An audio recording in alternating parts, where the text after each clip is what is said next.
do this.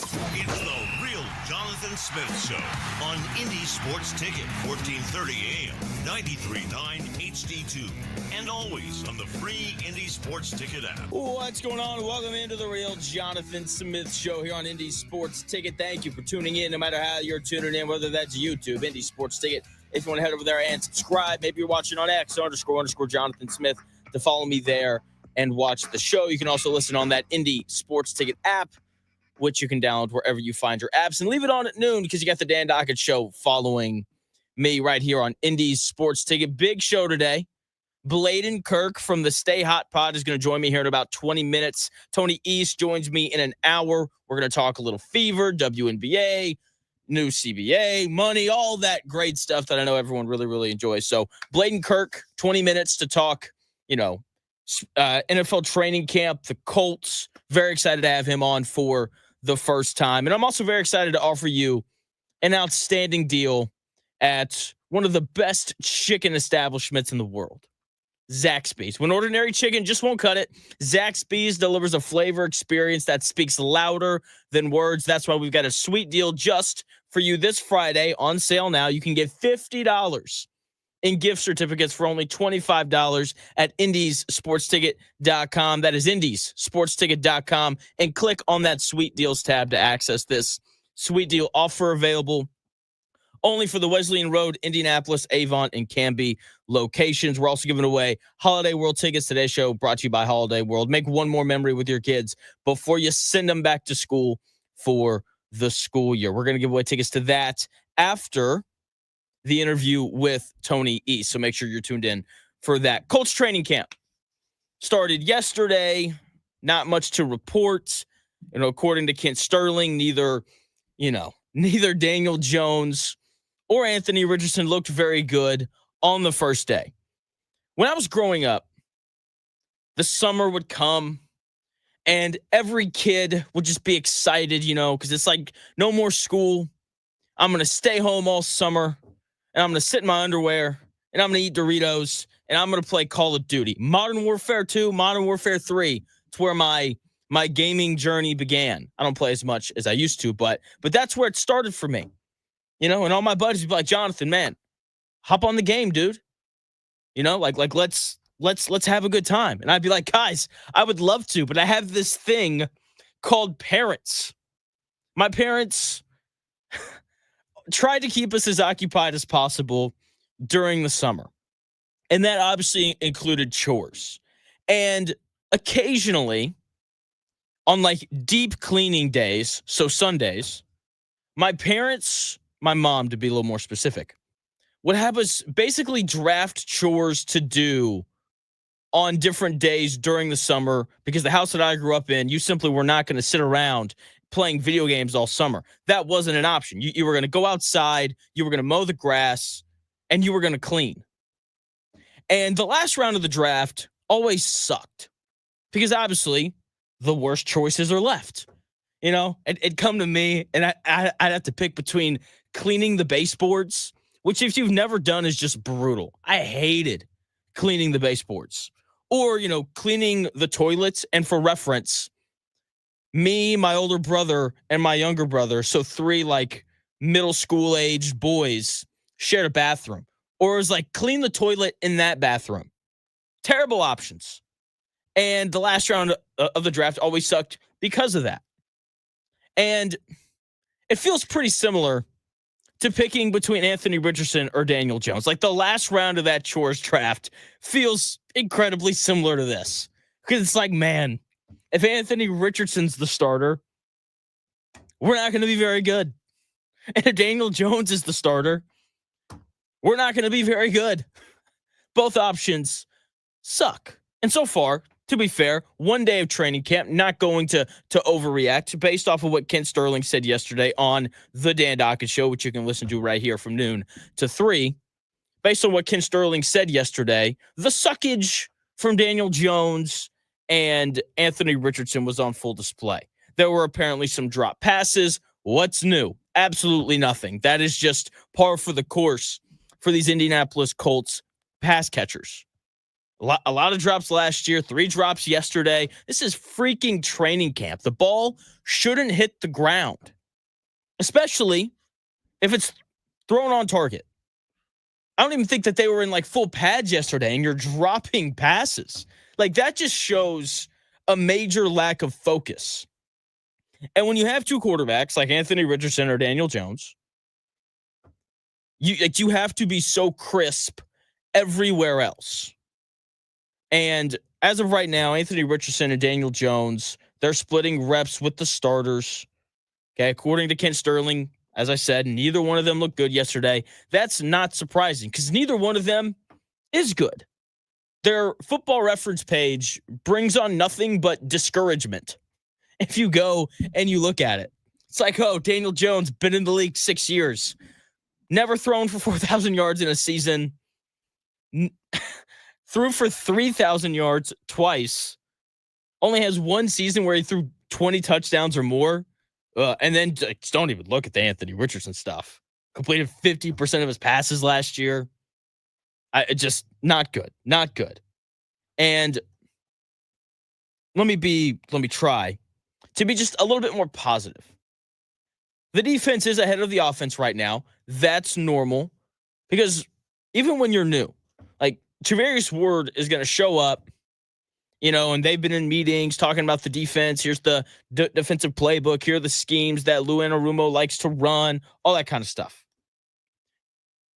If you look at Travarius Ward and you say, hey, man, you're playing man-to-man. Travarius Ward's like, all right, I've done this in San Francisco, did this in college, did it in high school, all the way down. Hey, Travarius, we're going to run cover 3 here, and you have the 3rd deep part of the field. Travarius Ward says, all right, like you don't have to be in sync. Like you don't have to have the timing kind of figured out. So defenses tend to be ahead of the offense, even when there's new players like Cam Bynum and Travarius Ward. The offense, obviously, timing, Daniel Jones is trying to figure out, how long it takes for Michael Pittman Jr. to run a slant route. And he's trying to learn how long it takes for, Josh Downs to break out. And when he runs the out, breaking out, like how does he get out of his route? Like it's just a little more complex. So let's chalk it up to that. Let's just say, hey, you know what? They struggled yesterday because the defense is ahead of the offense right now. And that's normal. I hope. The other thing that I'm really intrigued by this year, and not even just a training camp thing, but for the entire season. I was thinking about coaches last night, and I talked about this a little bit yesterday. The coaches liked by the media aren't necessarily always the best coaches, because they can struggle to demand respect from their players, right? Like that's kind of a trend we've seen throughout league history. It seems like the coaches that the media doesn't like, they tend to do the best. Bill Belichick, Bill Parcells, Nick Saban. You just kind of work your way through the list. And I was thinking about that concept last night, and it kind of reminds me of extra credit. I think that coaches being liked by the media is like extra credit when you're in school. So when I was in college, I took biology for majors at 8 a.m. my first semester on Tuesdays and Thursday mornings. It was a big mistake. Never did another 8 a.m. Didn't take another science class after that. And I'll never forget walking in, sitting down, and my professor being like, your grade is 3 tests. That's it. I made a C and 2 Ds. But I passed the class with a B because the professor offered extra credit periodically, and I did every single one because I took that first test and was immediately like, I don't belong here. So I'm going to do everything I can extra to make up for the fact that I don't belong and I'm not good enough at biology to pass this class on tests alone. And I think coaches being likable, saying funny things, being a little quirky like Mike McDaniel or Jim Harbaugh at the podium with the media, I think that's like extra credit in school. That extra credit can save you if you fail a test. And I think coaches being interesting and likable is extra credit. John Harbaugh, head coach of the Ravens, longest tenured coach in the NFL. I think he's got Mike Tomlin by 1 year. He's had multiple bad teams since winning the Super Bowl in 2013 in Baltimore. Okay, that was 12 years ago, right? And that, like post 2013 Super Bowl, pre Lamar Jackson era wasn't good. A lot of losing in there. A lot of not very good teams. But he kept his job. Why? Because John Harbaugh is an interesting guy. And when he talks to the media, he's kind of funny.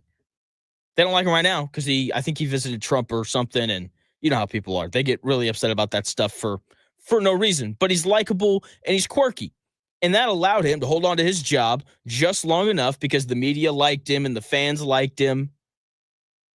Allowed him to hold on to his job just long enough to draft Lamar Jackson, rebuild that offense, rebuild that defense, and all of a sudden, they're now capable of winning a Super Bowl.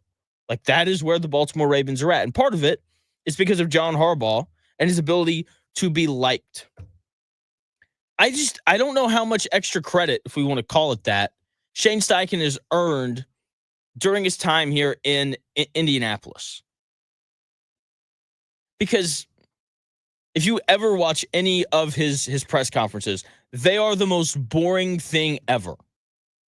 He doesn't really answer questions. Okay? Like he's just kind of meh. You ever talk to people and as soon as they walk away, you just forget the conversation because there was no substance? Like it's just like hey man, how are you doing? And they're like, oh, I'm good. How are you? And you're like, oh, I'm good. How are the kids? They're good. How are your kids? They're good. You're like, hey man, great talk. And then you walk away. That's what talking to Shane Steichen is like. Hey coach, how's Anthony Richardson performing? We like the direction that he's moving in. And like, that's his whole response. His goal, I'm convinced, whenever he talks to the media, is to answer questions in 20 seconds or less. That's it. And what I'm curious to know is, since Shane Steichen, I wouldn't say he's on a hot seat, but since there is the potential that Chris Ballard gets fired, then there is potential for Shane Steichen to get fired. And I'm very intrigued. Does it start this year? Does Shane Steichen kind of open up a little bit? It is year 3. It's his 3rd year of talking to the media. Does his personality start to come out a little bit more to kind of garner a little more affection from the media and the fans? Because if you're liked, like, that matters, because no one wants to fire someone that's liked. It's a really powerful thing. And so far, Shane Steichen has been all business all the time at the podium. Okay, he knows his job is on the line this year, and I'm sure he knows that if he's likable, that might get him another year. Now, that being said, I don't think people dislike him. I think the dislike comes from things like running a trick play where Adonai Mitchell is throwing the football back across the field in a really big game against the Broncos that results in a pick 6. So I think that's where the distaste and the dislike of Shane Steichen comes from. But in terms of him as a person and his personality, I think people are pretty balanced on him. Like, they don't love him. They don't hate him. How we feel about him is directly from what he's done as a coach. And I think that that's even split. Because I know that there are people out there like, dude, trick play against the Broncos in that spot? Come on, man. Like, what are you doing? And that's not the only time that he did that last year. And then there's another part of the fan base that's like, we had Joe Flacco and Anthony Richardson playing quarterback for us last year. Like, what do you want the guy to do? Like, of course they were going to be bad. Do you remember when he had Gardner Minshew for 1 year? We went 9-8, and if Tyler Goodson catches a swing pass, then, we win the division that year. And then everyone loves Shane Steichen. And then all the people who don't like Shane Steichen are like, well, maybe if he had Jonathan Taylor instead of Tyler Goodson, we'd have gotten it. And so I think that the opinion on him is very split, because there's been some good with the coaching and there's been some bad with the coaching. I don't think that you can dispute either one of those things. And if he has a year where at the podium, he just kind of brings out his personality a little bit more. I mean, look, like, you've seen the way that people have fallen in love with Chris Ballard. I promise you, if he just shows a little bit of personality, people are going to fall in love with him really, really quickly. So I'm very intrigued to kind of see if he tries to garner a little more affection with the fans and with the media this season, given the fact that his job could be on the line. Coming up, here in about an hour. We're going to give away tickets to Holiday World and Splash and Safari. Another chance for you to make one more memory with your kid before you send them back to school. I know school is starting up soon. Coming up here in about 5 minutes, though, we're going to have Blaiden Kirk from the Stay Hot Pod. We're going to talk a lot of football. It's going to be a lot of fun. It's his first time on the show, so we'll get his thoughts on the Colts, the quarterback battle, Shane Steichen. We're going to talk a little Bengals as well, because I find the Bengals very interesting. Just kind of everything that's going on there, and just other training camp stories. So Blaiden Kirk from the Stay Hot Pod comes your way here at about 4.5 minutes.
If it's in today's sports world, it's here.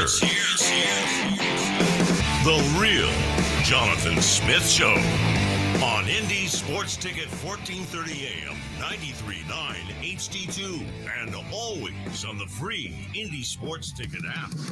What's going on? Welcome back to the Real Jonathan Smith Show here on Indy Sports Ticket. Thank you for tuning in, no matter how you're tuning in, whether that's YouTube, Indy Sports Ticket. If you want to head over there and subscribe. Maybe you're watching on X, _ Jonathan Smith, to follow me there and watch the show. You can also listen on that Indy Sports Ticket app. New guest, finally. I've been trying to get some different people on. We got Blaiden Kirk from the Stay Hot Pod joining the show.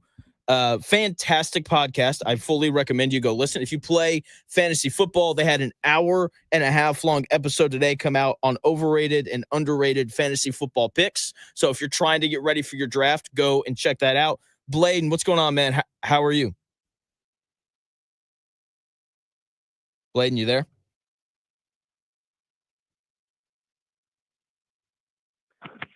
Okay, so it didn't end up how I thought it would.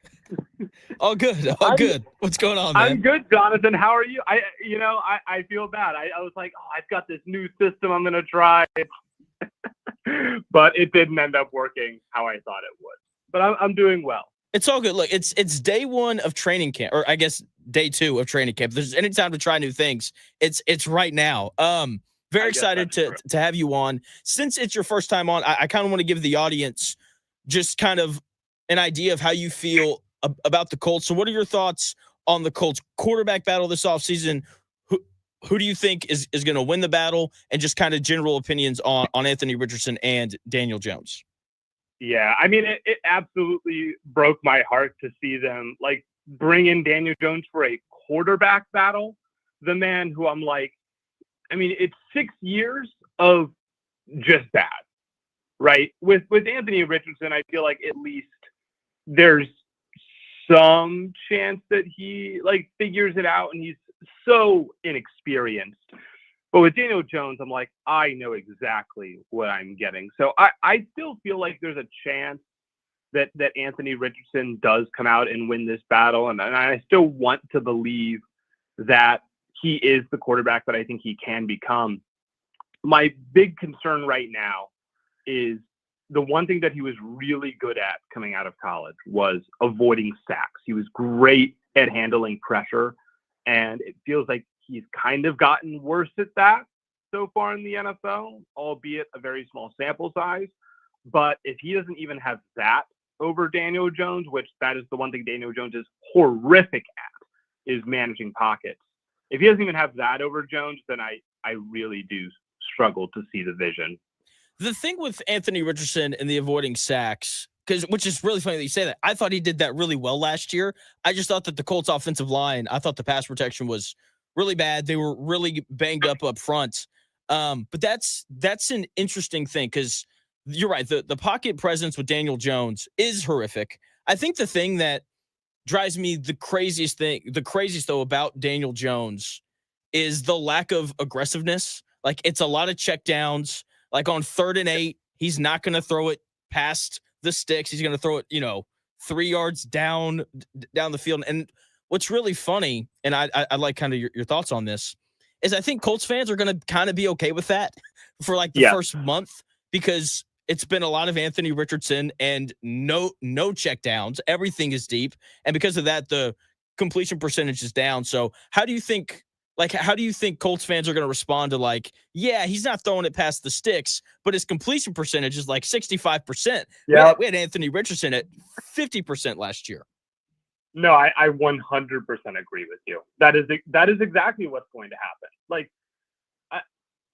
we talked about Anthony Richardson for like a very brief moment today on the episode, just because like we were talking about different Colts players' fantasy outlook. It's like single digit completion, right? Yeah. For a lot of these Colts games. I think if you have a game where like you complete 20 passes, that's going to look like an improvement, even though it might really not be, right, in the grand scheme for the offense's sake. So, I think you're absolutely right. I think a lot of Colts fans will look at that as an improvement, right? The same way Browns fans are gonna be like over the moon when Flacco like isn't the worst quarterback on the planet like we. Yeah. So, even though Joe Flacco might be the worst quarterback on the planet, he wasn't very good here last year. It was brutal. He might be. Yeah, he's 40. He is 40. Joined by Blaiden Kirk from the Stay Hot Pod. They had an episode come out today on over and underrated fantasy football players. So if you're getting ready for your fantasy season, go and check that out. The Colts are in a really interesting spot this year because Chris Ballard's in year 9. He hasn't made the playoffs in 4 years. His job feels like it's on the line. It's not uncommon for when a general manager gets fired to also fire the head coach. There's a lot of mixed opinions on Shane Steichen. What is your opinion on him? I still have some faith in Steichen. I mean, what he did in Philly was nothing to scoff at. He was clearly one of the best offensive minds in football, and I still think he has been. I think it's been sort of a rough go of it. It's hard to be successful when, I mean, the biggest problem, I don't even think it's been that Anthony Richardson hasn't been good. It's that he hasn't even been healthy long enough to get into a rhythm. And I think that makes things really difficult for Steichen. So I still believe in him, but I can get behind if things aren't looking better this year, if you're getting rid of the GM, it might also make sense to just do a full clean house. I have a lot of faith in Steichen as well. I'm really holding on to that 1 year of Gardner Minshew looking like a starter and then going to Vegas last year and backing up Aiden O'Connell of all people. And would that be the argument for Daniel Jones? Because I think Daniel Jones and Gardner Minshew were kind of similar. I think Minshew has a little bit more magic. But if you would just have a guy who can run the offense, is Shane Steichen the kind of coach who, if he just has a competent quarterback, can win 9 games-ish in what is a really bad division? That is kind of the hope, I think. But again, if we're sitting here saying that Richardson could be the starter still, and he ends up being bad, I mean, how much does that weigh on the decision also? I guess the question is, if you're Shane Steichen, are you more willing to bet your job on Daniel Jones or Anthony Richardson? Because that's what is on the line here, right? Who would you pick?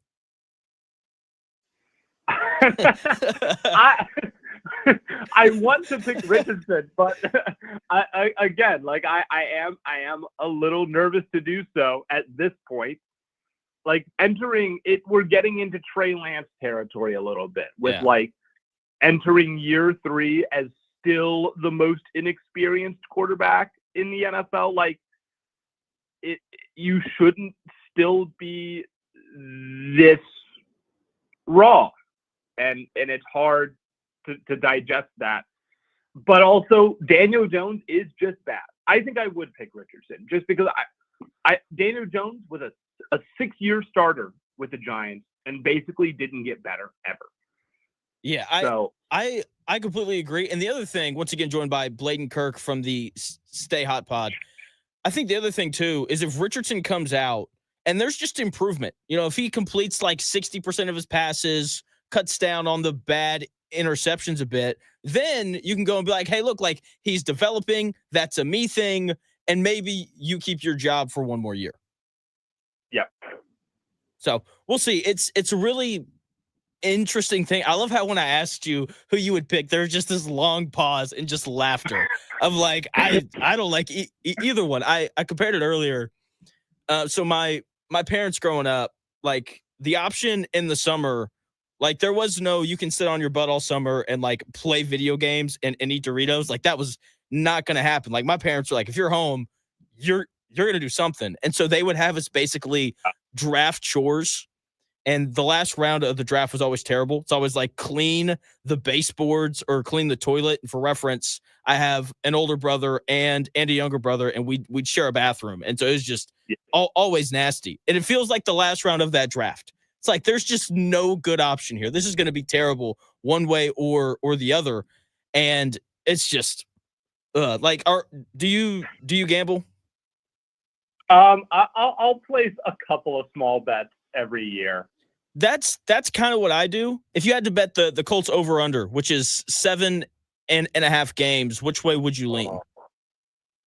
Dude, that's such a It's a great line because it's like I feel terrible picking either option. Like if I say that they're going to be under, then I really have no faith in the offense, right? That's what that means. And if I say over, then I either think that Daniel Jones is like competent enough to again be that like sneaky, feisty team. I think I'm leaning under just because there's so much unknown, and I'm really not that high on the defense right now. So even if the offense is good, they did add Ward. Ward I'm and Bynum. It's just I'm with you. Like especially on the unknown thing. So it's like, can Daniel Jones or Anthony Richardson figure it out? I don't really know. Like, can Latu turn into like a real presence on the edge? Jalen Carley's is like this new linebacker who we've never really seen. So like, there's questions there. People here. I'm not high on their linebackers to begin with. I'm not either. They missed a lot. You're the first Colts fan I've heard actually say that. Do you know how many people love Zaire Franklin? Oh, dude, he's terrible. He's not good. I'm willing to say that he is like a starter. I'm like, but he's the worst, best linebacker in football. Like, it's really funny. Like the old adage, like too much of a good thing isn't a good thing, I think is true. Like Zaire Franklin led the NFL in tackles last year. Like that's a good thing, like on the surface. But then you're like, the defense is on the field all the time. And you also see the fact that he led the NFL in tackles. And then you go look at all the missed tackles. And it's like, geez. Like all the missed tackles, all of the, he can't like disengage from blocks and make a tackle behind the line of scrimmage. Yep. And he's also like the best linebackers in the NFL are shot out of a cannon and are making tackles at or behind the line of scrimmage. That is not Zaire Franklin. It is not. Joined by Blaiden Kirk from the Stay Hot Pod. Make sure you go and check out his podcast. It's great. It's excellent. I promise if you listen, you'll really, really enjoy it. Also, real quick, I am not a Colts fan. I grew up in the South. I couldn't do a radio show at a place where I'm a fan of the team. It wouldn't be good. That's just It's just the truth, man. I'd be way too passionate. It wouldn't go well. You're in Columbus, so I'm curious. Are you a Bengals fan or are you a Browns fan? I am a Browns fan, born and raised. Oh, geez, I'm sorry. That's brutal. Would being a Bengals fan be that much better? Well, the great point. That's a great point. I was gonna ask. So I might be changing my opinion on something. I used to believe, and I think I still do, that great quarterbacks can really overcome anything. I really like Joe Burrow. Is he good enough to overcome terrible ownership and a terrible organization that still hasn't signed their first round pick, and Trey Hendrickson's posting Instagram stories of him being in Florida? Is Joe Burrow dynamic enough to kind of overcome all the dysfunction going on in Cincinnati? Is Joe Burrow good enough to overcome could be the worst defense in football? I don't think that's an exaggeration to say. That's the problem here, right? The bad ownership has resulted in they are going to have to score 60 to win games, unless it's against like the Browns, of course. But like, but those are the types of games they were in last year. Like when Joe Burrow was getting these like MVP, ballots from fans, across the league. It's because they go into these games and it's like, well, if we don't put up at least 30, we don't even have a prayer. If we don't put up 40, we're probably not winning. 50 gets you there. Like those are the types of games that they're getting in here. And Burrow and Chase and Higgins, those guys are good enough to get it done.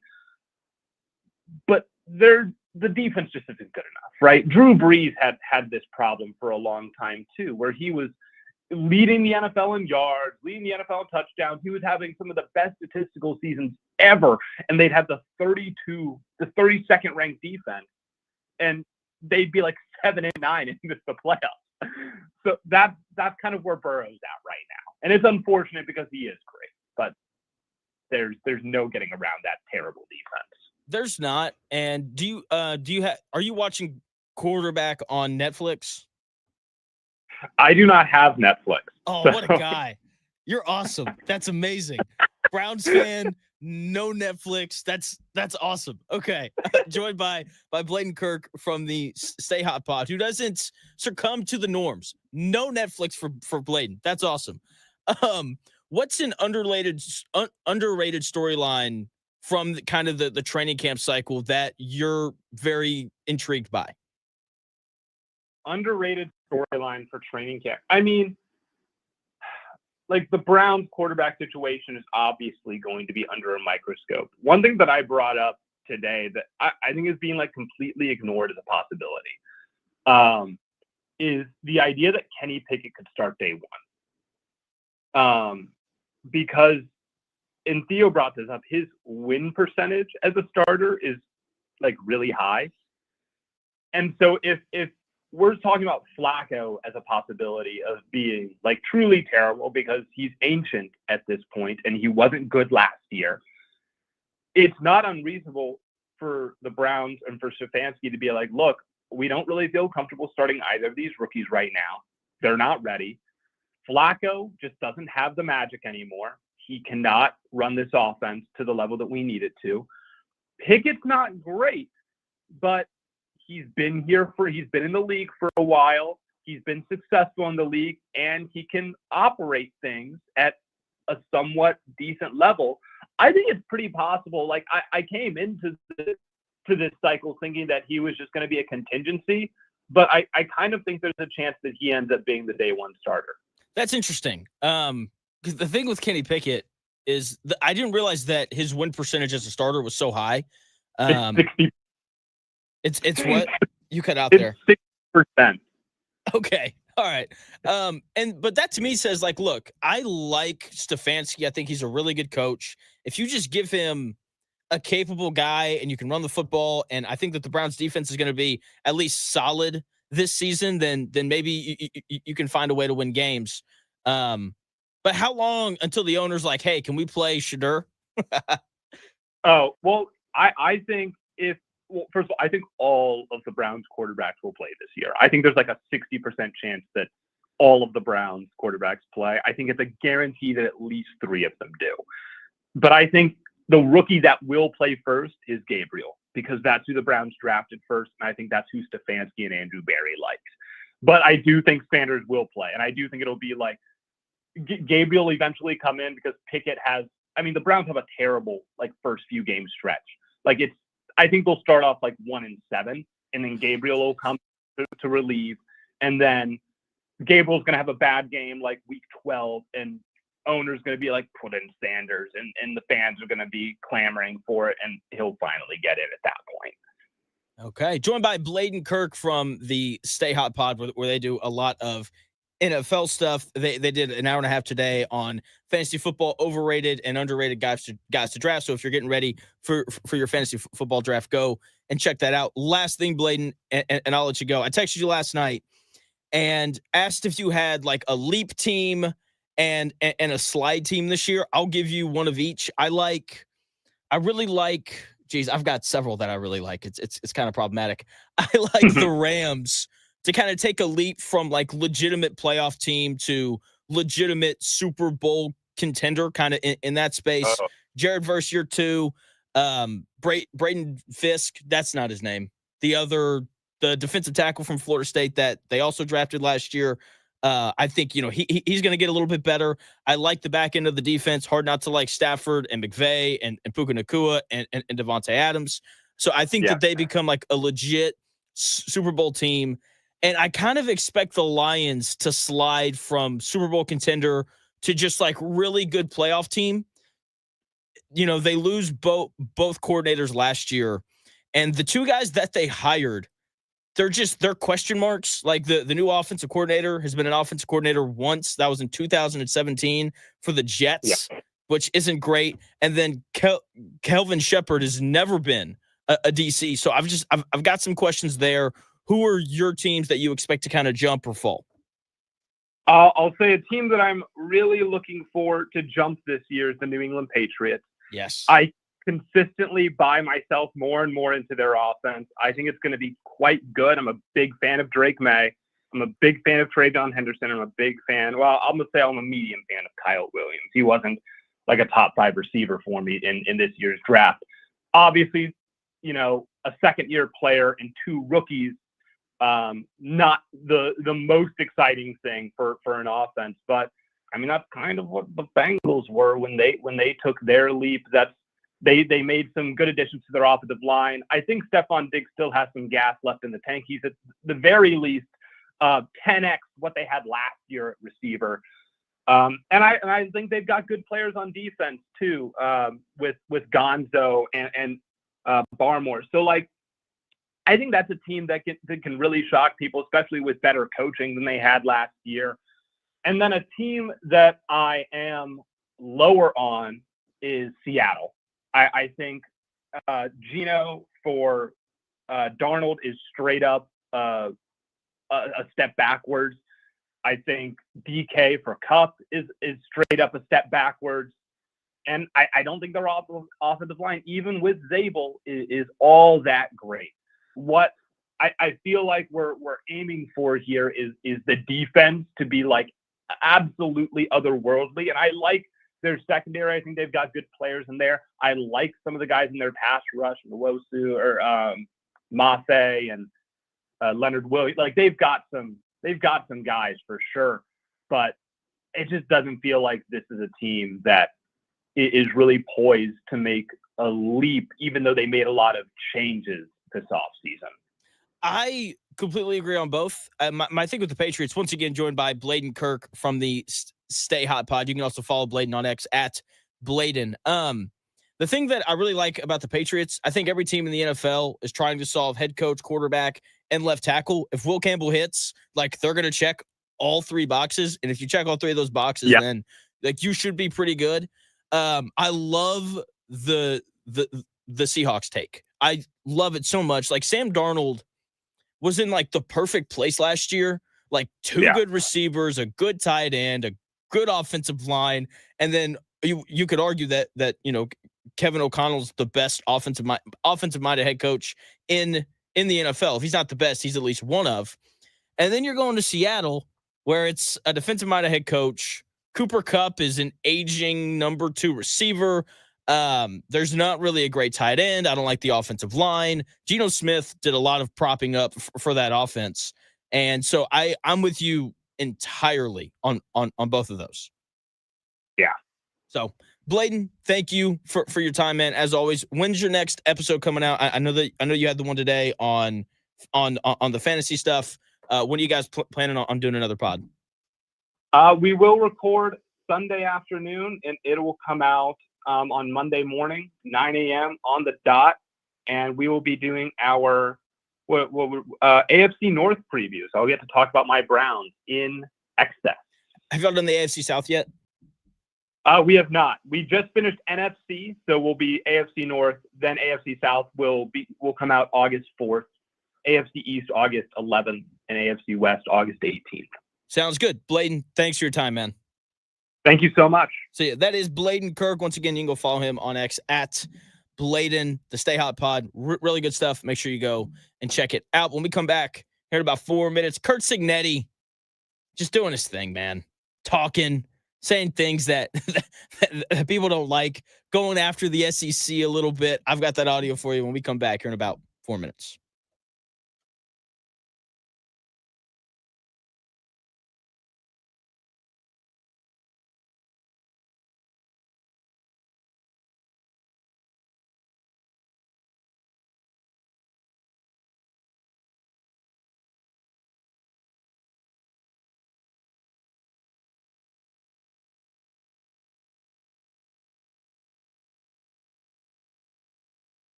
Rockets at noon.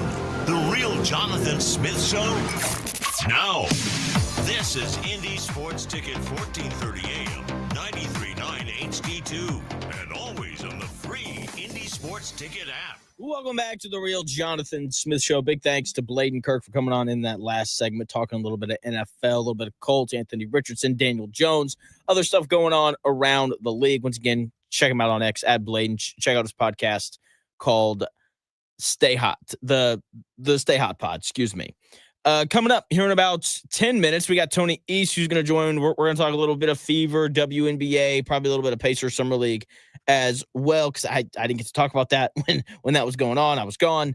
Also, coming up here in about 30 minutes, we're going to be giving away those tickets to Holiday World and Splashin' Safari, so make sure you're tuned in and ready to go for that. Indiana, Coach Signetti making waves, calling out the SEC, and talking about a lot of other very important things in the college football world as well. You've probably seen the quote where he said, we figured we'd adapt an SEC scheduling philosophy.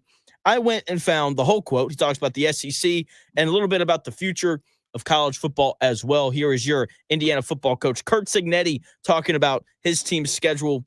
Just to kind of set this up a little bit better, he was asked why he canceled their home and home with Virginia and replaced it with an FCS team. So here is Coach Cignetti. You know, that was a scheduling philosophy that began before I was hired, but I did sign off on it upon being hired before our first season. Okay. And look, here's the bottom line. Okay. We picked up an extra home game and we play 9 conference games. You know, the 2 best conferences in college football, any football guy that's objective will tell you, is the Big Ten and the SEC. All right. 12 of the 16 SEC teams play 3 G5 or an FCS game. 12 of those teams play 36 games, 29 G5 games, and 7 FCS games, and 1 less conference game. All right. So we figured we'd just adopt SEC scheduling philosophy. You know, some people don't like it. I'm more focused in on those 9 conference games. You know, not only do we want to play 9 conference games, okay, and have the 4-4 championship, the playoff format, okay, we want to have play-in games to decide who plays in those playoffs. You know, championship weekend, let's play 3 versus 6 and 4 versus 5. You want to decide that on the field, make sure everybody's strength of schedule is what it needs to be? Let's make everybody play 9 conference games, and on championship weekend, 3 will play 6, 4 will play 5. And there's still room for another at-large in that format. And why shouldn't the Big Ten have 4 AQs? Because Ohio State actually finished 4th in the conference at the end of the season. Indiana and Penn State were tied for 2nd. They won the tiebreaker. Ohio State won the national championship. Okay? You don't put the best teams in the playoff, give the best leagues the AQs, but make them earn it with play-in games. And we wouldn't be opposed to Big Ten SEC regular season games every year. We need to standardize the schedule across the board if we want to have objective criteria for who should be in the playoffs and who shouldn't. And we need to take the decision-making off the committee to some degree. Coach Cignetti right there talking about scheduling and why they removed Virginia from their schedule. Look, what they're doing is smart. Every team in the country that is a Power 4 school, they should play a schedule like this. Based off of how the College Football Playoff Committee in its history has picked who makes the playoff and who doesn't, there is little to no advantage in Texas scheduling Ohio State and Ohio State scheduling Texas like they did this year. Because ultimately, the College Football Playoff is going to be like, oh, you went 11-1. You went 10-2. It doesn't matter that you lost to Texas in your non-conference, or if Texas loses that you lost to Ohio State in your non-conference in week 1. Doesn't matter. You lost more games. Therefore, you don't get to make the playoff, or you don't get to be seated as high as SMU, who went 11-1 with 1 loss to Miami, or whatever other team you want to fill in the blank with. What Coach Cignetti is doing, and what SEC teams have done for forever is really smart. That's what every team in the Power Four should do. And I get it. Like, that's not probably a popular opinion, because you want to be entertained and you want to see Texas play Ohio State and you want to see, Indiana. Coach Signetti there at the end mentioned how he'd be more than willing to play against, SEC teams in the regular season, which I find kind of hard to believe because you just backed out on playing a really bad Virginia team. But that's neither here nor there. Coach Signetti is right, though. Like, this is how they should do their schedule because the committee proved it last year. If you play a weak schedule, but you win 11 games, you win, obviously if you go undefeated, and you win 11 games, then they are going to put you in the playoff. And head coaches, they do not care about how entertained you are by whatever. They care about job security. They care about that next contract. That's what they care about. And if going 11-1 on a weak schedule where you play, 3 bad teams to open your season, if that's what you have to do in order to make that happen, that is absolutely what Coach Signetti and every other head coach in college football should do. 1,000%. Like, if I was Texas, I'd call Ohio State and be like, you know what? I'm good. No thanks. I'm going to take my 4 non-conference games and make them as easy as possible. That way I have a better chance of making the college football playoff, especially if you're in the Big Ten or the SEC, where you're going to have the opportunities to play the Alabamas and the LSUs and the Texases of the world. And obviously, if you're in the Big Ten, the Oregons, Penn States, Ohio States, and Michigans. So I don't blame Coach Signetti for doing what he's doing at all. Tony East, Locked On Pacers, also covers the Indiana Fever. He's joining the show when we come back here at 11 o'clock. Okay, he's going to join. We're going to talk a little WNBA salary. We're going to talk about the Fever, Caitlin Clark, probably a little bit of Summer League stuff here as well. So when we come back here in about 4.5 minutes, Tony East of Locked On Pacers joins the show.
Jonathan Smith Show on Indy Sports Ticket, 1430 AM, 93.9 HD2, and always on the free Indy Sports Ticket app. Welcome back to the Real Jonathan Smith Show here on Indy Sports Ticket, brought to you by Holiday World and Splashin' Safari. We're going to give away tickets after this interview here with Tony East, so make sure you're tuned in. You've got that phone ready to go for your chance to win those Holiday World tickets. Joining me now, Tony East, Locked On Pacers, beat writer for both the Pacers and the Fever as well. Tony, it's been a minute. How are you, man? I'm good. Lots going on in Indy, but for once, there's only one team playing. There's not a big event coming up in the next couple of weeks. It's wild. It's nice, I'm sure, for you. You just get to kind of chill, I guess.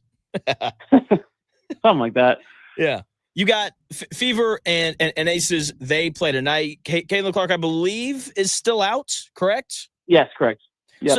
So when that little stint where she played kind of like right before the All-Star break, was she still kind of dealing with the groin? Because that was not a great stretch, and I know people were asking, is she still hurt? It's really strange because at home she looks good, and on the road she looks terrible. She's made 2 threes on the road this entire season, which is just kind of wild to say out loud. But I think with any muscle thing, like you get to the point where the risk of, more serious injuries eliminated or removed, and you'd be ready to go. So my assumption was that they got comfortable with that point, and out she played. She wasn't playing, at her peak level certainly, and then hurts a different part of her groin. And I just, with all these injuries, they're to different parts of her leg. It's the quad, it's the groin, it's the other side of the groin. Like you obviously have to wonder and assume that they're related in some way, just because it's the human body and that's how it works. But I just given that she went from straight to Iowa, then straight to the Fever, and then had 200 days off, like I wonder what her, body activity leading up to this season, how much that impacted things. And now it's been really tough for her to get healthy. And I presume until further notice that basically every time she's playing, she's not quite 100% until she says that she is, and she's off a minutes restriction and is playing like the player that we've seen so many times. Do you think that the injuries is really why she struggled this year? Because like you said, she's only hit 2 threes on the road this year. Last time I checked, she was shooting like 29% from 3. Why has she struggled so much when she's played?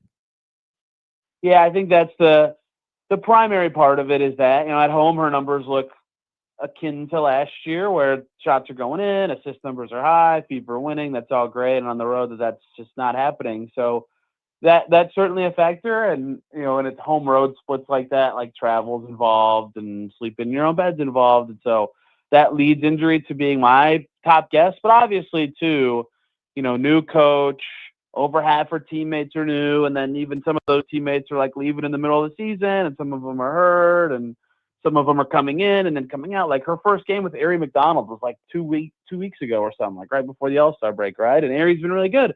For the Fever, they just never overlapped in terms of their availability. So it's just been like start and stop for the Fever because of Caitlin's injury and because of all the injuries around the rest of the team. And so I think it's been really tough for them to get any sort of rhythm. And for Caitlin, a player who has the ball all the time and is tasked with setting everybody up and keeping everything in motion, not having that rhythm or connectivity is really tough. It is. And, because so much of basketball is chemistry and knowing where people are going to be and all those things. And like, I think that was kind of just to talk about the Pacers real quick. Like that's part of what made them special. Like they just seemed a little better connected than everyone else that they played. That being said, I feel like Kelsey Mitchell has had a really good year this year. I've really enjoyed just kind of watching her play. Her scoring ability is still, it's fun. I love how fast she is, man. Like she's like, I know people love Clark. I love watching Kelsey Mitchell play ball. What have your thoughts been though on Aaliyah Boston this year? I feel like the passing has been really good in certain games, but not the most consistent thing in the world. But what's kind of your take on Aaliyah Boston and her season so far? I think Aaliyah has been their best player. I mean, she is usually their most impactful defender, just what she can do on the defensive end anyway, just being that big body down low, really smart, get side to side.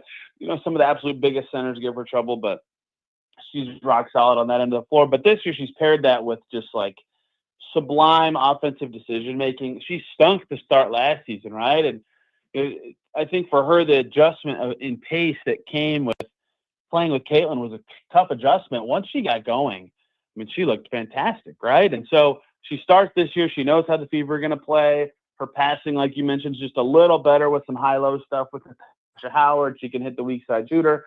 And her own finishing is way more patient. Like when she's in the lane and defenders are coming at her, she doesn't just burp up a floater. Like she figures out where the pass is, where the shot is, whatever. And so plays that finish because of her shot or because she made a play in the lane are just more efficient because she's making the right read more often than not. Like her being involved in the action has been among, if not the best things the Fever have done this year on the offensive end. And, you know, between what you said, Kelsey Mitchell being so every year, it's the same thing with Kelsey Mitchell. In May, she's like starting really slow and it's like, what's going on here?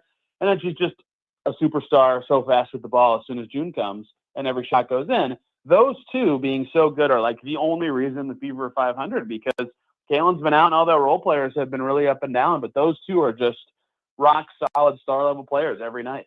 They are. They're favored tonight, by the way. Fever are 2.5-point favorites at home over the Aces. Joined once again by Tony East. Really? Yep. Last time I checked, they were 2.5-point favorites. Well, I mean, look, to be fair, the last time they played the Aces, Asia Wilson was the only player on the Aces who made a shot. So okay, that's true. That was a wild game. That's a good point. That was a wild game. I'm surprised I guess it's not crazy. They've beaten some good teams without Kaylin, but that surprises me. I don't know why. Okay, yeah. Continue.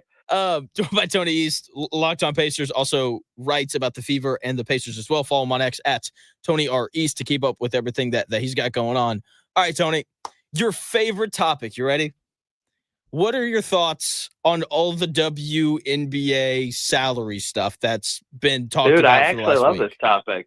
I know you might be kidding, but I actually love this topic. Oh, you do? Okay. All right.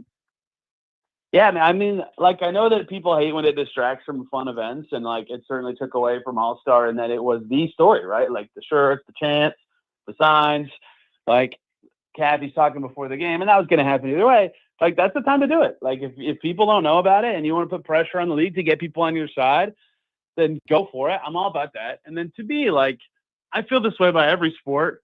Like, the players are the product. Don't get me wrong. Like, if you had a different league with the, 200th to 400th best women's basketball players, could you have a successful league? Yes. Would it be nearly as successful as the WNBA? Heck no, right? Like, the players are the product. People tune in to watch the best players, and they're currently in the WNBA. So the fact that they make 9% of the league's revenue in the current CBA is crazy, right? The NBA, the NFL, MLB, NHL, they're all pushing half, right? And that makes sense to me. They are the product, and I understand that independently owned teams, someone's got to pay for the infrastructure and the staff. Like, okay, half goes to the other people. You got to pay for the people who manage the TV rights. Like, I get all that. The W's about to make a ton of money when this new TV deal kicks in 2 years. The players deserve the lion's share of that because the reason these TV deals are going to be huge is because people are watching these really good players play. So I know that people thought the pay us what you owe us thing was confusing because of how the W's financial structure has been for years until basically the last 3 or 4 seasons. But that's what it is to me. And they've explained that very clearly. And it just feels like people have been ignoring them, which is why their messaging was so important at such a big stage, is that that's what they're asking for. They want that number, the revenue sharing portion of the league, to not be a flexible system, but to be a fixed number at a certain percentage that they find tenable. And this is the place to come to the table and show that you're serious about it and do your best to avoid a lockout as both sides. But I think that, the players are comfortable with it, and that's why they want to do something like this. I agree. It is about the players. Whenever this conversation comes up, all the haters, that's a very nice way to put it, are like, no, the league's never made a profit. My thing is, like, as an employee, that's also not their job. Like, it's like, well, one, that's true, but okay, so the WNBA, the entity, the WNBA, maybe doesn't make money, but the Fever made a ton of money last year. Yes. Right? They're independently owned teams. Who cares? It's always struck me as odd that that's the metric for how salary should be determined. Anyway, I digress. I could argue about this all day. You're good. No, I'm with you. So and my thing is it's not obviously it's not really of the player's concern. Like as an employee, every employee wants a raise all the time, no matter what the profit margin is. The other thing is, I heard someone else say this. The Athletic, the journalistic outlet, before they were bought by the New York Times, they were losing like $45 million a year. And they were still bought out because The Athletic does a really good job and what they present is really good. And the WNBA. And they were growing. Yes, and Right. growing. And the WNBA these last 2 years is growing. I don't know if you saw this, but the numbers came out for the All-Star game over the weekend. And I think the number's like 2.2 million people tuned in, which is the second highest ever behind last year. And to me, that's a big deal because Caitlin Clark didn't play this year.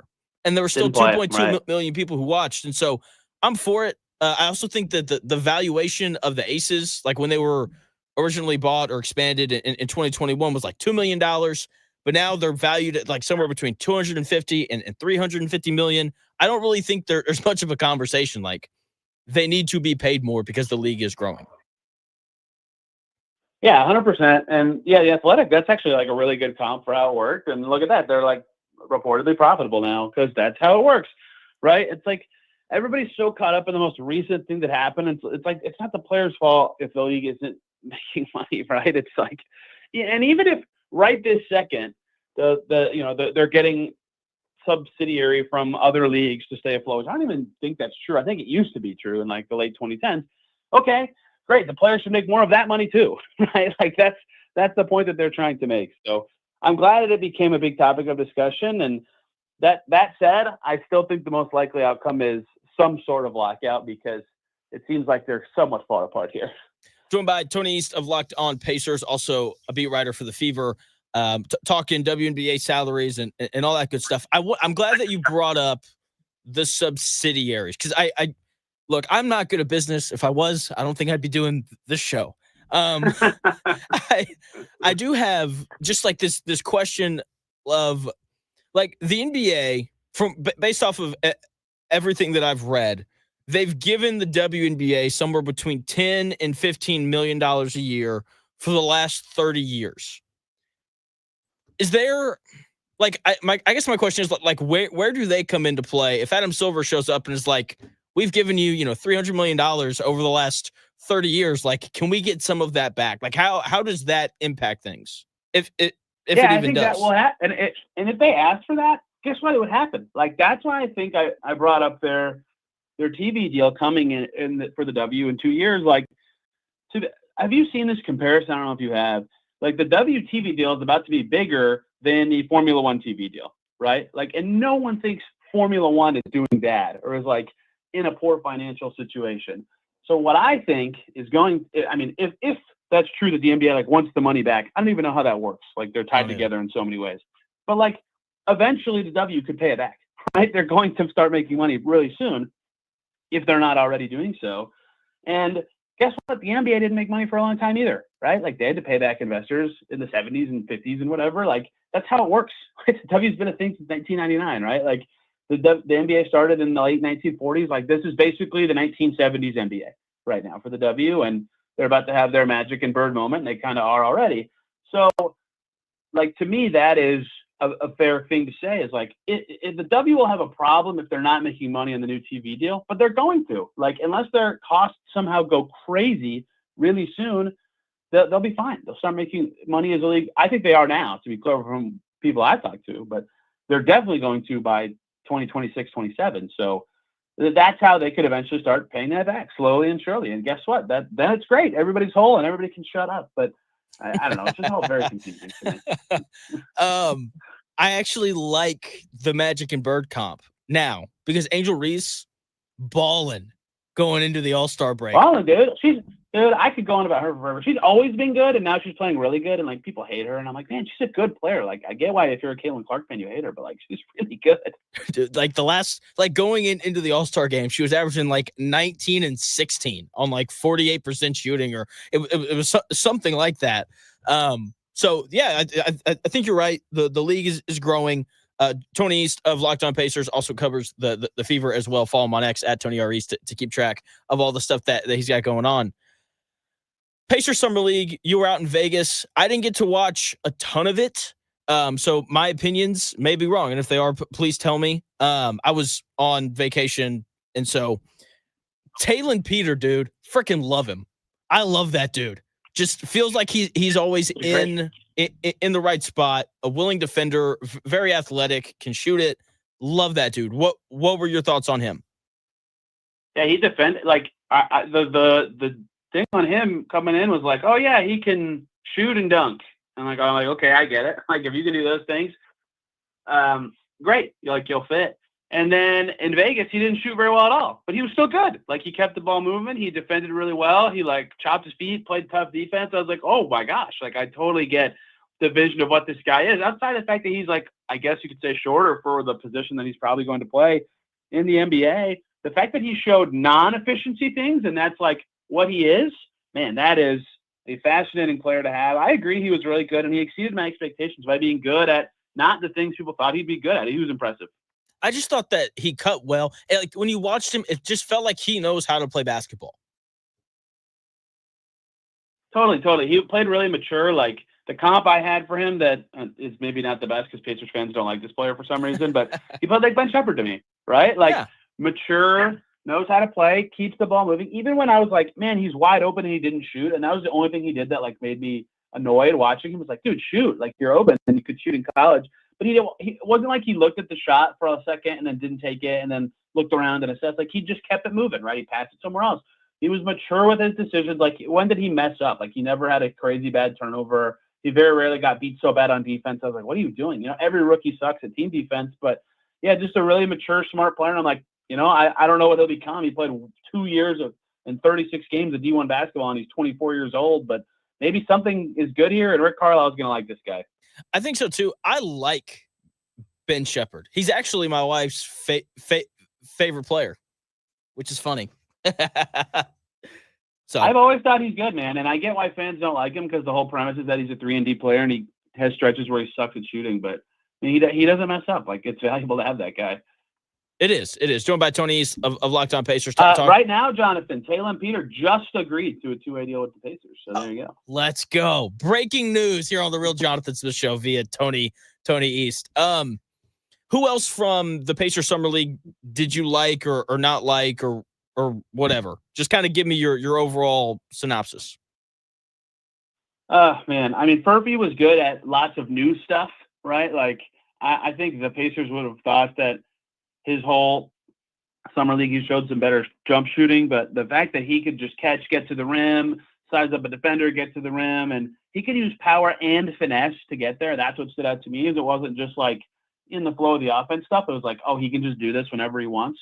Man, like that's encouraging. I don't know if it's going to lead to rotation minutes for him like right away this season, but the really, really good summer league from Furphy, he defended. And he was like, the thing with defense in summer league is a lot of these players are never NBA players, but like a lot of his good defensive reps are like, oh, that's Modest Buzelis or whatever, like a real player that's going to play real games in the NBA. So I liked his summer league quite a bit. Enrique Freeman's probably not going to be back at the Pacers, but he was like a monster efficiency-wise and put up nearly double-double. I almost guarantee he gets signed somewhere else. I guess I'll break that news on here too. Like I'm almost certain he's about to get a contract somewhere else. And then, I think everybody who mattered for them, like Ray J. Dennis had 3 good games. Quentin Jackson's only 1 game was awesome. Like everybody who mattered for their short or long-term future played pretty well.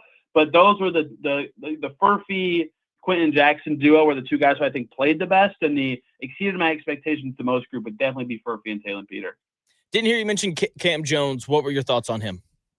Yeah, it was weird because he was hurt. He had that hamstring thing coming in. He mentioned that after his 4th game, he was like, oh, I had to get my legs back. And like, that was his best game. And in that game, he played point guard. He was exclusively the one. He had 20 and 10 or whatever. And so it's kind of hard to figure out what this summer league was for him because on the ball, he certainly had some nice reps. I think he got better every game as he kind of got healthy and got his body under him. But at the same time, he didn't start particularly well. His defense was like, So it's hard for me to grade his summer league. It was probably the worst of anyone important on the team, right? So that's part of this. But I do think that he, in general, played pretty well. He showed those skills that he had at Marquette of, decelerating in the lane to get his floater off and finding a teammate with a nice distribution pass when he could. Like all that kind of stuff was nice, but he had some up and down moments in a way. He was probably the worst of the important players out there in Vegas. Okay. Joined by Tony East of Locked On Pacers, also writes about the Fever. Check him out at Tony R. East over on X to kind of keep up to date with everything that he's got going on maybe last thing, have we talked about the Miles Turner stuff? Have we? I don't know. I don't know. How don't long think has we it have. been? That happened a while ago. But just if you have any brief thoughts on it, were you surprised by it? And how James Wiseman has been signed. Isaiah Jackson's back as well. So just kind of your thoughts on the center position and Miles Turner leaving. Yeah, I was surprised. I thought he was going to stay. I think the Pacers, given the way that we've now learned to negotiate it, thought he was going to stay. I think they probably regret how low that they started negotiations, I would say. But, he left. And I think that if I had to guess, I think that'd be how it went is they thought they could keep him and had strong negotiating power. They started pretty low as a result. And then Turner found a deal more congruent with his talent level and took it right away without, as has been said by everybody, giving the Pacers a chance to match. And sometimes you can't give a team a chance to match in free agency or the offer will go away. So it just, a little bit of tripping over your own feet as the Pacers, but I get why they did what they did given their position heading into free agency and giving the negotiating power that I would have assumed that they had. And who thought they would stretch Damian Lillard? I mean, that is just crazy, crazy stuff by the Bucks. So I can't fault Miles for taking that. I think some of the quotes he had at his press conference could have used a little bit of, let's say, refinement in how he described the decision, but but good for him, man. He might if he gets traded or if he's playing well and opts out of that third year, he could get $30 million per year over this 4-year deal, which does not seem like was what the Pacers were getting to with their final offer. So good for him. It's going to be tough for the Pacers, right? We even if you're the biggest Turner hater on the planet, of which there are many, There the are centers many. they have now are not as good as him. Yes, there are very many. The centers they have now are just straight up not as good as him. And they don't really have an easy way to get a center as good as him without trading away something else of note or value. So I think trading for a cheap on a rookie scale deal center is probably going to be something in their future. If that center's already good, they kind of have to, unless Jackson or Huff is just awesome this year. But it's in a tricky spot, and they are more flexible and more nimble without him. They're not over the tax. That's something, I guess, that might matter a little bit this one gap year. But how they figure out center next year is going to be very telling because I don't think that was their ideal plan of free agency. I don't think so either. Just seeing Kevin Pritchard talk about it, he mentioned that they've got dark cap teams and light cap teams, and it's basically just teams that they know that can create cap space. Don't think he expected for Milwaukee to do that. And to be fair, I don't think anyone really did. Tony, thanks for your time, man. Hopefully the Fever win tonight. You get a good quote, and yeah, man. Thanks for your time, dude. I'm hopeful. Thank you very much. You got it. Tony East, check him out on X at Tony R East. Does a great job covering both the Fever and the Pacers. That was a really awkward way to tell him goodbye. My bad there. My bad. Well, call in right now, 317-228-1430. We are giving away tickets to Holiday World and Splash in Safari. Once again, that number is 317-228-1430. Escape the heat. Get on those water coasters. Take your kids. Make one more good memory before you send them back to school. 317-228-1430 is the number. Call in right now for your chance to win tickets to Holiday World and Splash and Safari. When we come back here in about 4 minutes, Colts training camp. What's going on? Anthony Richardson, Daniel Jones didn't look very great yesterday. My thoughts on that when we come back here in about 4 minutes.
may, one day, be a must-listen for sports enthusiasts.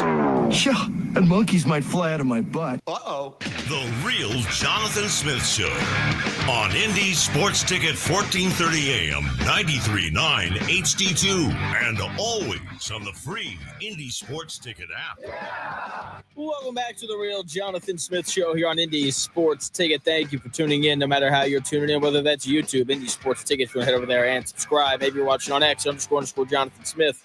To follow me there and watch the show there. You can, of course, listen on that Indy Sports Ticket app. Here in about 30 minutes, the Dan Dockett Show will begin. You can listen to that show on the app as well. Indianapolis Colts training camp. It is fully underway. And anytime I read anything about the Colts, I'm just like, yeah, can we just skip to next season? Like, can we just skip the Daniel Jones and Anthony Richardson quarterback battle stuff? I'm good. I don't want to talk about it as much as I know that I'm going to. I don't want to witness it when the season starts, because it's two terrible options. You know, like when I was growing up, my parents, man, the idea of like a lazy summer in the Smith household, it was just never an option.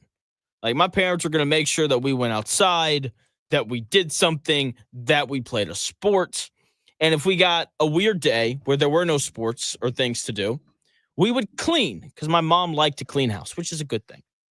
And she didn't call it this, but we would essentially have to like draft chores. You know, she'd be like, do you want to do this or this? And then, you know, you kind of go around between me and my three siblings. And like the last round of the draft was just brutal. It's just brutal. You know, I'd have to pick between, you know, like cleaning the baseboards, which if you've never done is brutal. I hate doing it. I've told my wife that, you know, whenever we have kids, like that chore will be used as punishment. This is brutal. I hated doing it growing up. It's like, you know, you can do that, or you can like clean, you know, the bathroom or whatever. Neither one was fun. You knew that whichever one you picked, you were going to have a terrible time. And it feels incredibly similar to picking between Anthony Richardson or Daniel Jones to be your starting quarterback. No matter who you pick, it's going to be a terrible time. Both options suck. They do. Neither one of them is very good. Every time I look at either one of their, you know, pro football reference pages, it's just nothing but discouragement. It's just like, oh, geez Louise. Oh, man, we're going to be bad, and they're both going to throw a lot of interceptions, and, you know, Daniel Jones is just going to hit the check down every time, and Anthony Richardson's just going to throw it deep every time, and it's no fun. Like, no matter how you cut it, this season for the Colts at the quarterback position is going to be brutal. It's going to be brutal. And yesterday, the offense didn't look good, multiple drops, you know, from the pass catchers of the Colts, which just makes sense if you watched them play football last year. People keep telling me that this Colts wide receiver room is good. And I'm just like, did you not see all the drops last year? Did you not witness them? There were a lot. There were way too many. And maybe Tyler Warren fixes that. Maybe they play Adonai Mitchell a little less. Maybe Adonai Mitchell fixed some of those issues, but it's just like, geez, the pass catchers aren't great. They're solid at best. I don't think that the offensive line is very good. And when you have a quarterback as bad as this, whether it's Anthony Richardson or Daniel Jones, all the other position groups have to be extremely buttoned up. Like, you have to have a really good offensive line. You have to have really good wide receivers. You have to have a really good play caller who can make things easy on them. And the Colts may have that last one. You know, I'm gripping pretty tightly to that one, you know, Shane Steichen, Gardner Minshew season where they're a swing pass away from making the playoffs and winning the AFC South. I'm holding on to that pretty tightly. But, you know, aside from that, like, this offensive line gave up a ton of pressures last year. So many. Anthony Richardson and Joe Flacco were running for their lives behind that offensive line last year. That a lot of it's back. Bernard Raymond's back. Quentin Nelson is obviously back. Tanner Bortolini got a lot of snaps last year as a rookie because Ryan Kelly got hurt. Early on, it was great. It was a lot of fun to watch. But like the more he played, the worse he got. Matt Gonsalves, he played a lot of right tackle last year when Braden Smith left the team for the personal reasons that he left for. He's now going to play right guard. How is that going to look? And then Braden Smith, who gets hurt every year, he's back to play right tackle. So I don't have faith in the offensive line to help elevate the quarterback. I don't have faith in these receivers to help elevate the quarterback. It's just going to be a bad offense this year. And then the defense, there's just question marks everywhere. Jalen Carley's, we haven't really seen him play a ton of snaps. Is he going to be any good? Leatu Latu, can he improve? Right? Can he just play more? Right? He only played 54% of the snaps last year, which isn't enough for a guy who you drafted 15th overall. How's Samson Ibukam or Abukum? How is he going to look coming off of the torn Achilles? Tyquan Lewis, how's he going to look coming off the elbow surgery that he had, plus all the other injuries that he's had? DeForest Buckner, Grover Stewart, they're both past that 30-year-old mark. Like, how are they going to look? There's just a lot of question marks on this defense, on the offensive line, and a quarterback. This Colts team is not going to be very good. And like I said, I just want to fast forward to next season, but that sadly isn't an option. And we're going to have to sustain 17 games worth of this bad offense with bad quarterback play and a questionable defense at best. Okay. Chris Ballard, he's on the hot seat. Shane Steichen, probably on the hot seat right there with him.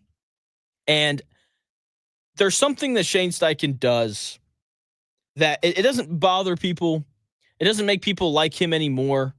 It just kind of makes him seem boring. And I'm very intrigued to see if he changes it or not. I'll tell you what that is when we come back here in about 4 minutes.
Upgrade your learning experience during Dell Technologies Back to School event with AI PCs like the Dell 14 Plus featuring an Intel Core Ultra processor starting at $749.99. Supercharge your studies with features like real-time notes transcription, AI accelerated hardware to run multiple apps without slowing down, extended battery life, and more. That's the power of new AI PCs with Intel inside. Discover a smarter way to learn at Dell.com/deals. That's Dell.com/deals.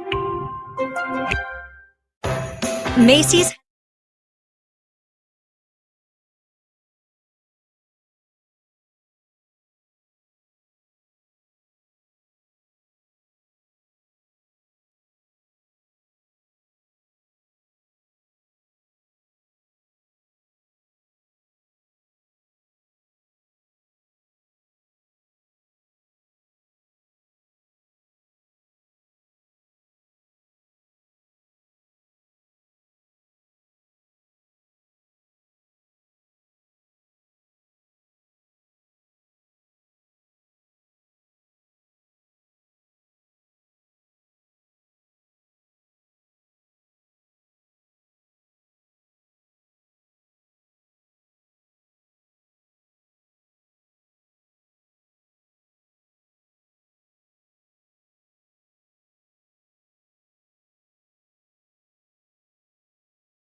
The best takes?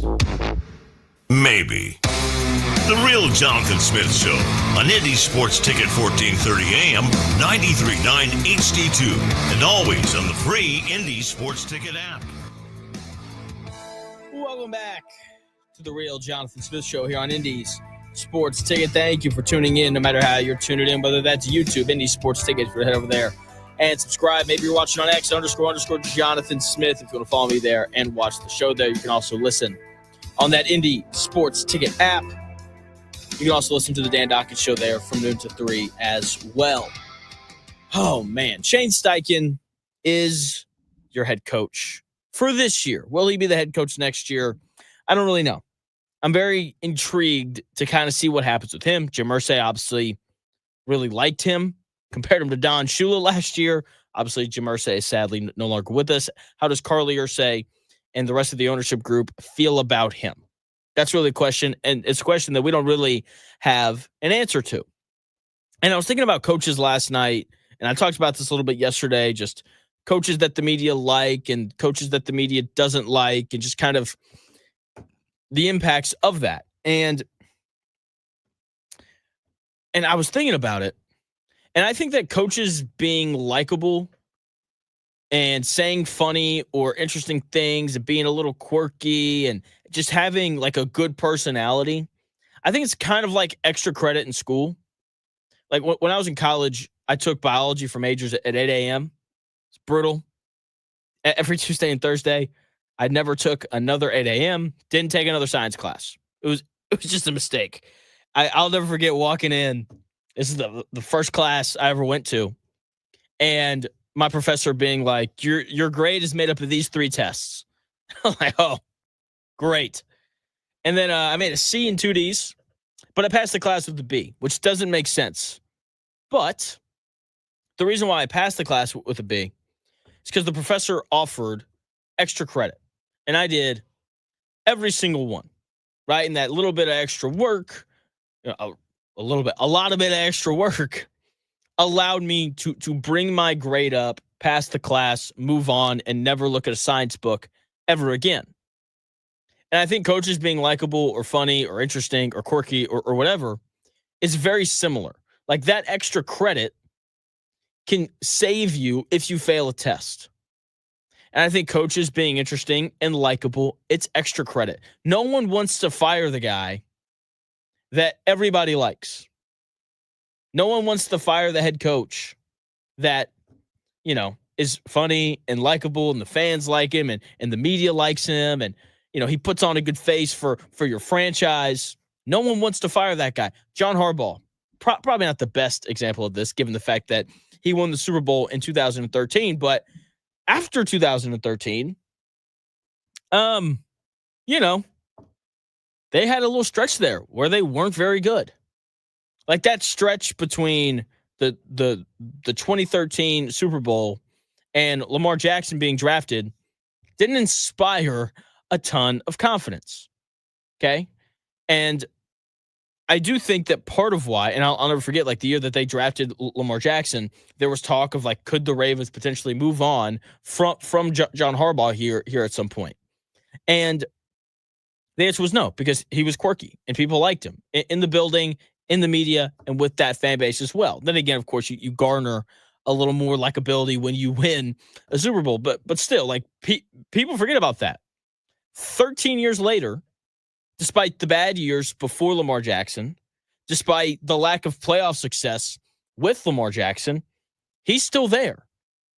In part because he's a very likable guy. Being likable matters. Mike McDaniel might stick around in Miami next year just because he's likable, because the media likes him, even though, to be fair, the locker room seems to not.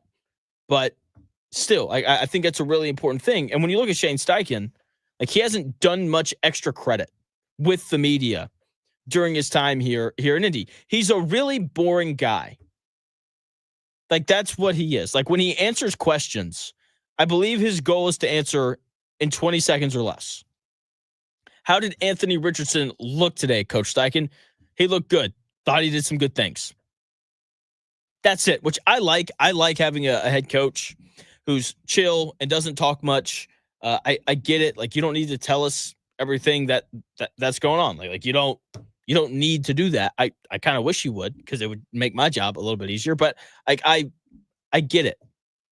And I'm just really curious if we start to see a bit of his personality a little bit more this year. If he tries to garner a little more favor with the media and with the fans, because the media is a powerful thing. It is. And so far, through the first 2 years of Shane Steichen, he's been all business all the time at the podium. This year, he knows his job's on the line. He's not dumb. I'm sure he knows that if he's likable, then that probably increases his chances of sticking around if/when they fire Chris Ballard, because it feels like that's coming as well. Because if you're likable, the media could make or will make excuses for you. The quarterback situation wasn't very good. Like they fired Chris Ballard because he didn't put together a very good roster. And, the 1 year he had below average quarterback play with Gardner Minshew. He got the Colts really close to making the playoffs and all that kind of stuff. Like, you can make excuses for him, but I think people are more likely to do that when you're likable. And like I said, I think a lot of people are very split on Shane Steichen right now because of how he conducts himself at the podium. The way that people feel about Shane Steichen is it's all about how he's coached. The people who don't like him will bring up two things, I think. One, why are you throwing a reverse pass with Adonai Mitchell in the biggest game of the year on the road against the Broncos when you finally are moving the football? I still can't believe that he did that. Your first year as head coach, when you dialed up that swing pass, why are you throwing it to Tyler Goodson and not Jonathan Taylor? Like put your best players on the field in the biggest spots. Like the people who don't like him think about those two things. And the people who do like him are doing the whole, he won 9 games with Gardner Minshew, who backed up Aiden O'Connell last year. He had Anthony Richardson and Joe Flacco as his starting quarterbacks last year.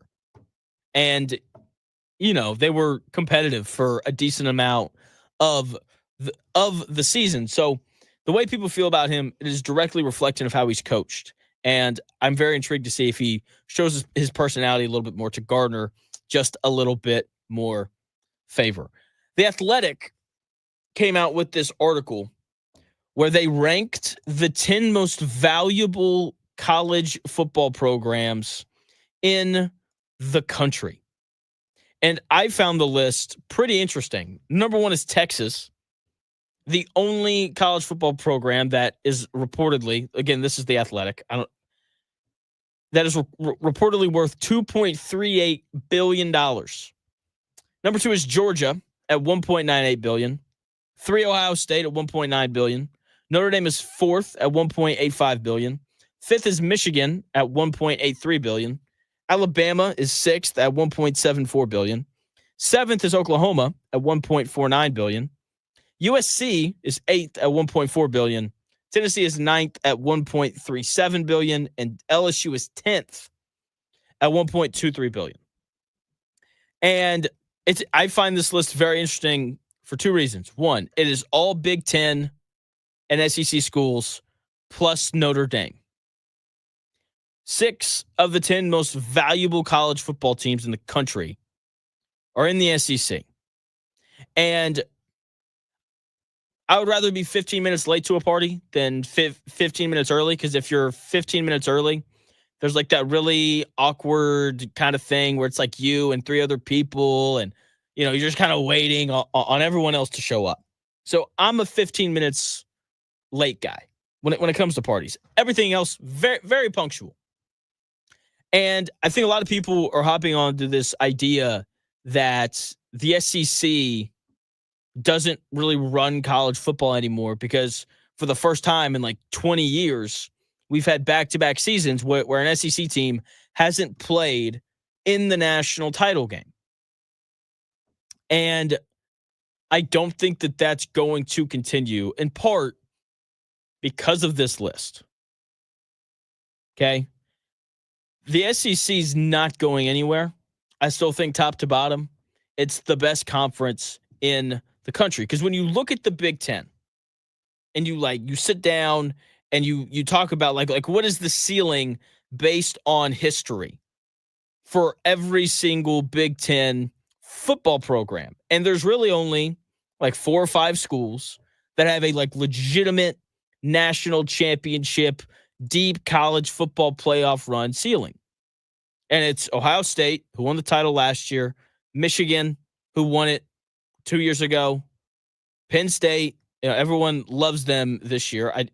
I don't. We can talk about that on another day. Let me think. Penn State, Michigan, Ohio State. USC is one who hasn't been good here as of late. And Oregon. That's really it. So, well, what about Washington? They had one good year. The head coach left, and they went right back to not being very good.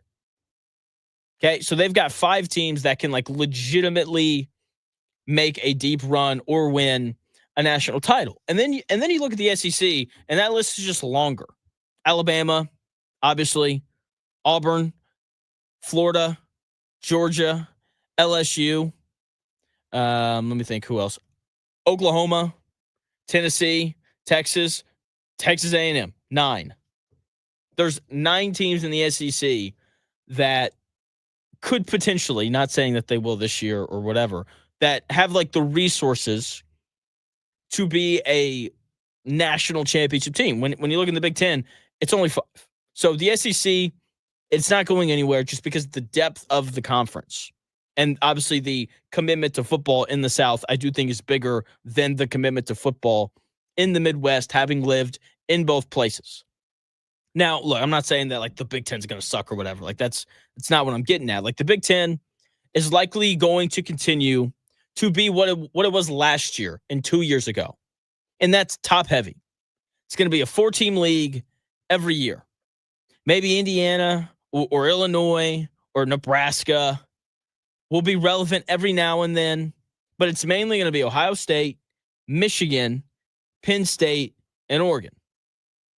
USC is the interesting one because, early 2000s, the Pete Carroll years, they were really good. Okay. Also, Pete Carroll cheated, and then he went to the NFL to, escape all the punishment that was coming his way. But if they ever figure it out again, then they could be a consistent 5th team in the conference.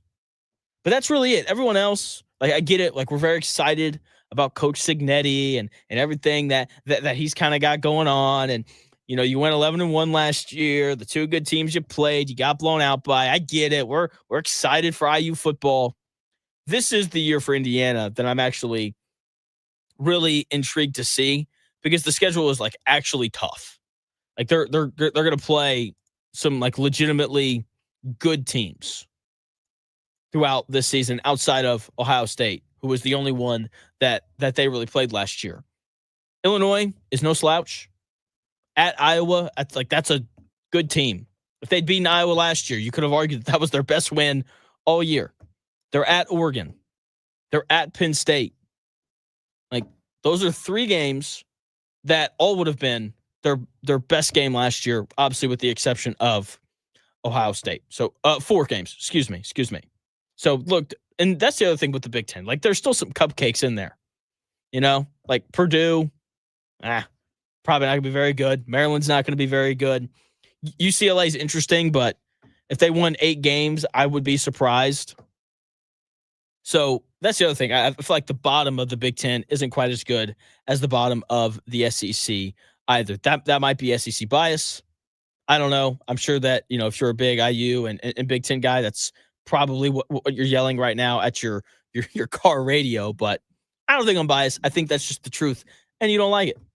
Thank you for taking the time out of your day to tune into the Real Jonathan Smith Show here on Indy's Sports Ticket. I greatly appreciate it. I'll be back on the air tomorrow, 10 to noon. The Dan Knockett Show comes your way next, noon to 3. Just a heads up, Dan will be out tomorrow. So if you want good local sports talk radio right here, 10 to noon, make sure you head over to YouTube, Indy Sports Ticket, subscribe.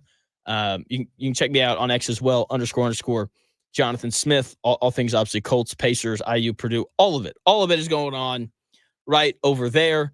And there was something else I was going to say, but I completely forgot. Thank you again for tuning in tomorrow, 10 to noon. Can't wait. Got Zach Gray back. He's going to join tomorrow. We're going to do a lot of college football stuff tomorrow.